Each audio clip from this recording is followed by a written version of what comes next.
Okay, isang mapagpalang araw na muli mga bata, no? Nasa unang linggo tayo ng 2021, nasa ikalawang markahan na. So, meron na naman tayong mga bagong aralin at ito rin ay bagong subject natin ngayon, no, na Filipino. So, kayo ba ay nagbabasa ng mga kwento? Anong uring kwento ang binabasa ninyo? So, yun kasi ang ating pag-aaralan. Kayo ba ay nakabasa na ng mga kwento tungkol sa mga hayop? Okay, ano nga ba yung mga kwentong nabasa ninyo tungkol sa mga hayop? Okay, so may naririnig ako, sabi si Tipaklong, si Langgam, si Matching or si Unggoy, si Kuneho. Okay, so magaling mga bata. So mahalaga, di ba, yung pagbabasa. Kasi marami tayong natututunan at marami tayong napupuntahan sa pamamagitan lang ng pagbabasa. Ano nga ba ang pag-aaralan natin ngayong araw? Okay, so ito ay tungkol sa pagkasagot sa mga tanong tungkol sa napakinggang pabula. So, ano nga ba yung pabula? Meron akong ipapakita sa inyong mga larawan. Okay, ito ay si Pagong at si Matching. So, ano na ba yan? Nabasa nyo na ba yan? Or narinig nyo na ba yan? Okay, yan naman si Langgam at si Tipaklong. Sunod ay ang daga at ang leyon. Sunod, ang lobo at ang kambing. So mga bata, yung mga pinakita ko ay mga kwento tungkol sa tungkol sa mga hayop, no? So minsan may mga napapanood na rin kayo nito. Meron din ito sa YouTube, di ba? Meron din sa TV, ginagamit din at meron ding aklat. So ano nga ba ang tawag sa mga kwento tungkol sa mga hayop? Sino ang nakakaalam? Sige nga. Okay, so tingnan natin. So, ito ay tinatawag na pabula. Ano nga ba yung pabula? Ito ay isang uri ng kathang-isip na panitikan kung saan ang mga hayop o kaya ang mga bagay na walang buhay ang gumaganap na mga tauhan. At ito rin ay tinatawag ding kathang kwentong nagbibigay aral. So, napapansin nyo ba kapag meron tayong mga kwento tungkol sa mga hayop, no, at the end of ng storya or ng story, meron tayong kapupulutang aral, no, na kung minsan dapat hindi tayo mayabang, minsan dapat hindi tayo madamot, hindi tayo makasarili, no, nandun yun, no, sa kwento meron tayong nakukuhang aral. So, yun yung pabula. Ito ay mga kwento na ang mga tauhan ay mga bagay o kaya naman mga hayop na kapupulutan natin ng aral na nagiging gabay din natin sa ating buhay. No? So, tandaan yan mga bata ang tungkol sa pabula. Okay. So, ito naman ay papakita ko ay mga tanong. So, ang tanong minsan ay nagsisimula sa ano, sino, saan, bakit, kailan, at paano. So, yan yung iba't ibang tanong. No, alam nyo ba kung paano sagutin itong mga to?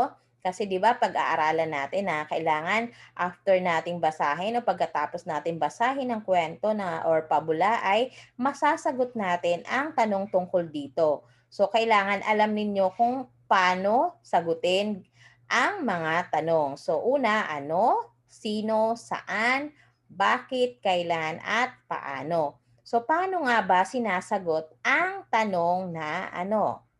So, ang ano ay sumasagot sa tanong tungkol sa bagay o gawain. Halimbawa, ano ang ulam ninyo? Ano ang ginagawa mo? Ano ang dala mo? So, yan yung tanong na sumasagot sa bagay at gawain.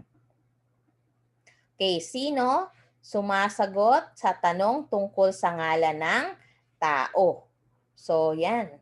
No? Kapag ngalan ng tao naman, magsisimula ang tanong sa sino. So, halimbawa, sino ang nanay mo? Sino ang guru mo? Sino ang kasama mo?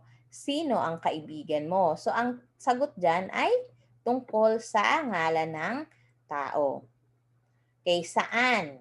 Ito naman ay sumasagot sa tanong tungkol sa ngalan ng lugar. Halimbawa, saan ka pupunta? Saan ka natulog? Saan ka naligo? So, ang sagot dyan ay lugar. Halimbawa, saan ka naligo? Naligo ako sa dagat. Saan ka natulog? Natulog ako sa may beranda. So, ang sagot ay sa lugar. Sunod, bakit? Ito naman ay sumasagot sa tanong tungkol sa dahilan ng pangyayari. Halimbawa, bakit ka nagkabukol? Nagkabukol ako dahil ako ay nauntog. So, ang dahilan doon ay nauntog. Bakit ka umiiyak? Umiiyak ako dahil masakit ang aking ngipin. No? Yun yung tungkol sa tanong na bakit. Kailan? Ito naman ay sumasagot sa tanong tungkol sa oras, araw at buwan ng pangyayari or oras. Halimbawa, kailan ang alis mo? O ang alis ko ay sa isang buwan. O ang alis ko ay sa Lunes. O ang alis ko ay sa makalawa. O kaya naman, ang alis ko ay sa 2:00 ng hapon. So, yan ay sumasagot sa tanong na kailan. Okay, paano naman ito ay sumasagot tungkol sa paraan ng pangyayari o gawain. Halimbawa, paano mo sinulat ang aklat? O, sinulat ko ang aklat ng may damdamin. O, paano ka nagsuklay? Paano ka naligo? Ganyan. Paano ka nadapa? Okay? So ngayon, babasahin ko itong ating kwento, ang uwak at ang aso, na kung saan mamaya ay meron tayong tanong na sasagutin. So tandaan na kapag tayo ay nagbabasa, di ba, napag-aralan na natin, kailangan na makinig ng maayos at unawain yung binabasa para masagot yung mga tanong pagkatapos ng kwento. At ngayon, dyan sa worksheet ninyo, gagawin ninyo, babasahin nyo yung kwento. Kung hindi pa kayo marunong magbasa ng kwento, dapat makinig sa nagbabasa ng kwento. Naintindihan ba? Okay, at naituro ko na rin kung ano-ano yung mga katanungan na maaaring kailangan ninyong sagutin at kung paano ninyo ito sagutin. Naintindihan ba? Nakahanda na ba? Okay, sige. Simulan na natin. Okay, ito ay tungkol sa ang uwak at ang aso. May isang ibong uwak na nakakita ng karne na nakabilad sa araw. Tinangay niya ito at lumipad ng malayo. Sa dulo ng sanga ng isang puno ay sinimulan niyang kainin ang karne.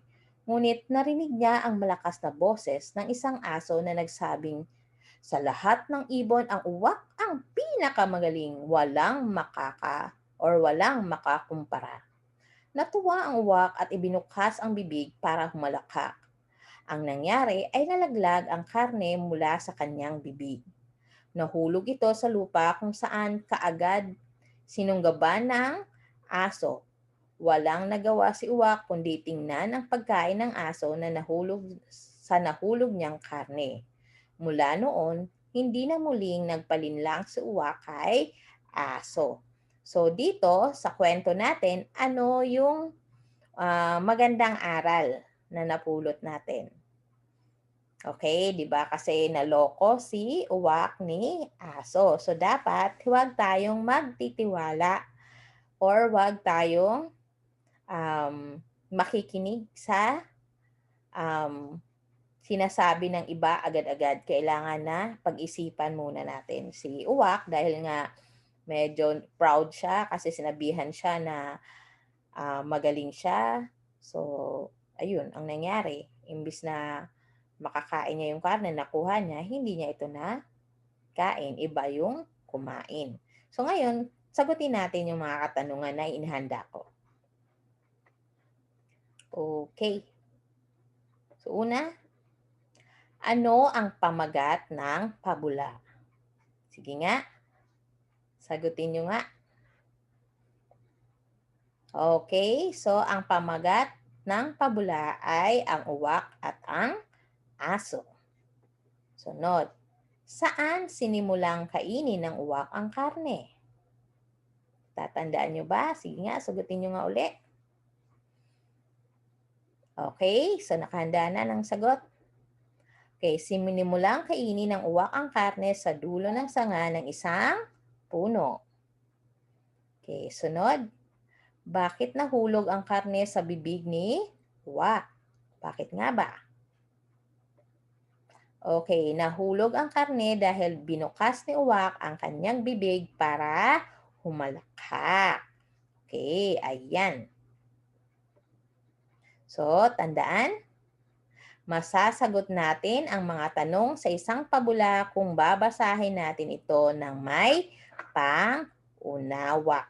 Okay, so kailangan na inuunawa natin lahat ng ating babasahin para tama yung mga kasagutan natin. At napag-aralan na rin natin ang tungkol sa iba't ibang katanungan at kung ano ang maaaring kasagutan nito. So, naiintindihan ba mga bata? So, balikan nyo na lang yung video ito para mapag-aralan pa uli yung iba't ibang katanungan. So, isang mapagpalang araw muli mga bata. So, sagutin ng maayos yung worksheet kasi meron tayong mga kwento doon. Ha? Okay, so have a blessed week to all of us. Good day.